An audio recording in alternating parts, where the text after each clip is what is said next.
Assalomu alaykum kanalimiz obunachilari. Keyingi zakazlarimiz mana 5 ta eshikni mana Xo'javod tumaniga olib keldik. Ko'rib turganingizda o'rnatib bo'ldik. Eski eshiklarni chiqarib, yangi qo'yib berdik. Bularimiz mana mokriy deb qo'yishadi buni ham. Mokriyning bir turi, o'zi asli jinsiy hisoblanadi. Jinsiy deyiladi, qora butun.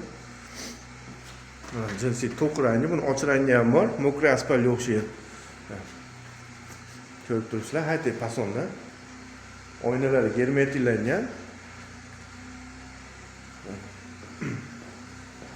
Bu yerda mana bu eshiklarimizni pena qisib olmasin deb beliga reka qo'yib qo'yganmiz. Ko'rib turibsizlar, mana O'zbekiston bo'ylab dastlabkalarimiz bor. Vodiy bo'ylab olib borib o'rnatish ustunovkasi ichida bemalol aloqaga chiqarasizlar. Xudo xolasa mana telefon raqamlarimizni ham pastda yozib qoldiramiz. Kimga shunaqa eshik romlar kerak bo'lsa, bemalol aloqaga chiqarasizlar. O'zbekiston bo'ylab dastlabkalar bor. Vodiy bo'ylab olib borib o'rnatish ustunovka ichida bemalol aloqa chiqarasizlar. Yoqqan bo'lsa bitta like partisga bosib qo'yamiz. Kanalimiz keyinroq tarqalishi uchun oldindan kattakon rahmat. Sog' bo'linglar, salomat bo'linglar.